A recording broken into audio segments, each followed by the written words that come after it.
Now move to the question number 5. What can the maximum number of digit be in the repeating block of digits in the decimal expansion of 1 by 17? Perform the division to check your answer. क्या कह रहा है इस question में? हमें इस question में क्या करना है, 1 बाई 17 का लॉन्ग डिवीजन मेथड से इसे डिवाइड करना है और चेक करना है कि कितने डिजिट, मैक्सिमम कितने डिजिट के बाद वैल्यूज दोबारा से रिपीट होती है, ठीक है। और वो मैक्सिमम नंबर ऑफ डिजिट जितने भी होंगे वो हमें लिखना है इसमें, ठीक है। तो ऑब्वियसली अगर आपको 1/17 का क्या करना है, हमें डिवीजन मेथड से इसे प्रॉपर परफॉर्म करना है, ठीक है। तो हमने ऑलरेडी से पहले काफ़ी सारे क्वेश्चंस में डिवीजन मेथड का यूज़ करके हमने क्या किया था क्वेश्चन में, डिवीजन मेथड से हमने ये पता किया था कि कोई भी वैल्यू टर्मिनेटिंग है या नहीं है, नॉन टर्मिनेटिंग होने के लिए क्या होता है, ये सारी चीज़ें सेम वैसे ही इसमें भी आपको डिवाइड करना है एंड देन आप इसको चेक करोगे। चलो let's start the division of this 17 1 0.1 more 0 we need this to become 100। 17 0.0 करेंगे तो यहाँ पे 100 आएगा, क्योंकि आपको पता ही है 17 से 10 सॉल्व नहीं हो सकता था, 17 से 100 सॉल्व हो सकता है। यस, इससे जस्ट छोटा नंबर हमें मिल जाएगा जो कि क्या होगा, 17 की टेबल में 100 नहीं आता है, 100 से जस्ट छोटा नंबर क्या आ सकता है, 85 लेंगे, -5 1 15 हो गया। देन डेसिमल पॉइंट ऑलरेडी हम लगा चुके हैं तो यहाँ पे 0 लेंगे,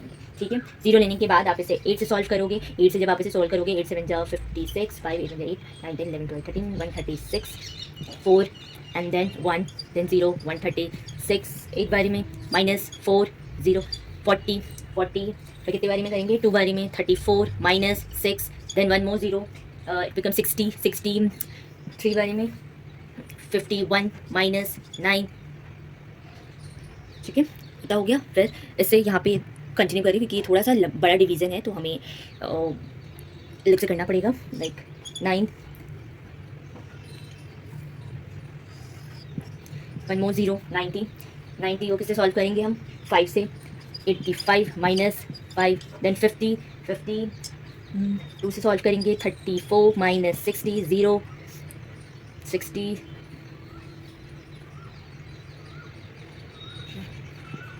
160 9 9 7 7 0 70 बन गया, 70 किससे सॉल्व होगा, 4 68 -2 then 0 1 बारी में 17 -3। ओके, क्वेश्चन नंबर 5 में हमें करना क्या था कि हमें वैल्यू दी हुई थी, सॉरी हमें 1/17, इस क्वेश्चन में हमें 1/17 का लॉन्ग डिवीजन मेथड से वैल्यूज़ निकालनी थी और वैल्यूज़ हमें तब तक सॉल्व करना था जब तक ये दोबारा से रिपीटिंग फॉर्म में ना आ जाए, ठीक है। तो ये इसकी डिवीजन थोड़ा बड़ा था इसलिए मैंने इसे थोड़ा पहले कर दिया है, आप इसे देख सकते हैं। सबसे पहले हमें क्या करना पड़ेगा, 17 1 अंदर रखोगे, 0, ठीक है, 0 लेंगे, 10 70 से सॉल्व नहीं हो सकता तो हमें अगेन 1 more 0 लेना होगा। 0 लेने के बाद आप इसको सॉल्व करोगे, 5 से 85 देन -15 आ जाएगा, 1 more 0, उसके बाद आप क्या करोगे, 8 से 136 आएगा, देन उसके बाद दोबारा 136 34, इस तरीके से करते हुए आपको ये पूरा डिवीज़न करना होगा। इस तरीके से आप देख सकते हो यहाँ पर ये पूरा डिवीज़न ऐसे आपको करनी पड़ेगी, ठीक है। ये थोड़ा सा लॉन्ग डिवीज़न है बट ये इजी है, आप आराम से कर सकते हो, थोड़ा टाइम लगेगा बट आप इजीली कर लोगे। अगर फिर भी कोई डाउट होगा तो आप मुझसे कमेंट सेक्शन में पूछ लेना। एंड देन उसके बाद हम यहाँ पे जब हमने इसे सॉल्व किया तो हमें क्या मिला कि bye performing the actual division, जब हमने एक्चुअल डिवीजन को परफॉर्म किया हमें क्या मिला, the maximum number of digit that can be repeating block, जो कि आपके रिपीटिंग ब्लॉक्स में थे, दैट इज 16, ठीक है। यहाँ पे आप देखोगे 16 वैल्यू के बाद जो आपका जो रिमाइंडर है वो दोबारा से रिपीट फॉर्म में आ गया था, ठीक है। इसलिए यहाँ पे हमने जब इसे काउंट किया तो ये कितना आया 16, तो इसलिए हमने यहाँ पे 1/17 की यहाँ पे वैल्यूज लिखी, बाल लगाया क्योंकि इसके बाद जो वैल्यूज है वो दोबारा से रिपीट हो रही थी और ये टोटल कितने डिजिट के बाद ये रिपीट ब्लॉक होता, 16 डिजिट के बाद, ठीक है। So by performing the actual division we get the maximum number of digit that can be repeating block, that is 16। Okay, I hope आपको ये क्वेश्चन क्लियर हो गया होगा। Now move to this question number 6। Question number 6. Look at several example of rational number in the form of p by q, where q is not equal to 0, where p and q are integer with no common factor other than 1 and having a terminating decimal representation expansion. Can you guess what property q must justify? Okay, question क्या कह रहे हैं, हमें कुछ examples लेने हैं जो कि किस फॉर्म में होगा, जो कि रैशनल नंबर होंगे, that is p by q के फॉर्म में, जहाँ पर आपका p and q जो है वो इंटीजर होगा and the most important thing कि जो आपका q है उसका कॉमन फैक्टर 1 ही आना चाहिए, अदर देन 1 नहीं होना चाहिए, और साथ ही साथ जो आपकी वैल्यू है वो टर्मिनेटिंग डेसिमल होना चाहिए, ठीक है। हमें कुछ ऐसे एग्जांपल लेने हैं जो कि रैशनल फॉर्म में होगा, जिसका कॉमन फैक्टर 1 के अलावा नहीं आना चाहिए other than 1 and having a terminating decimal, मतलब कि उसकी जो वैल्यू है वो टर्मिनेट होना चाहिए। एंड साथ ही साथ हमें ये भी बताना है कि जो क्यू है, क्योंकि वैल्यू जो है वो किस प्रॉपर्टी को जस्टिफाई कर रही है, क्योंकि आपको पता है हमारे पास कॉमन फैक्टर क्या आना चाहिए, ओनली 1। दैट मीन्स यहाँ पे कोई एक प्रॉपर्टी है जो कि फॉलो हो रही होगी, तो हम पहले एग्जाम्पल्स लेते हैं, देन आइडेंटिफाई करते हैं किस टाइप की प्रॉपर्टीज जस्टिफाई हो रही है क्यू के लिए। Okay, sorry, now let's take some example. Okay,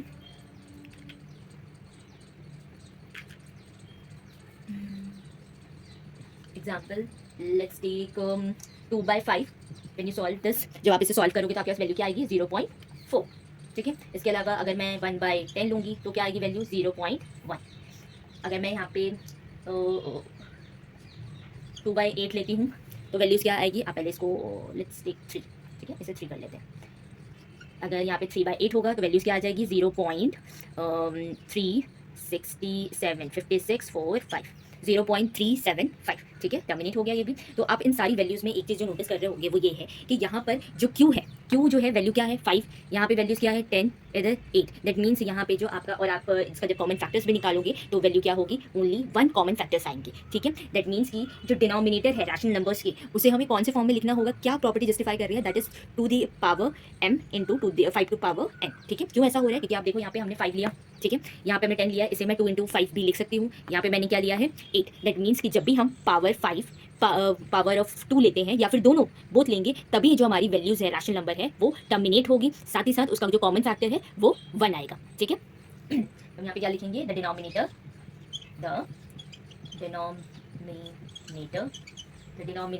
of all rational number are in the form of 2 to the power m into 5 to the power n, where m and n are integers. Okay, I hope ये question आपको clear हुआ होगा।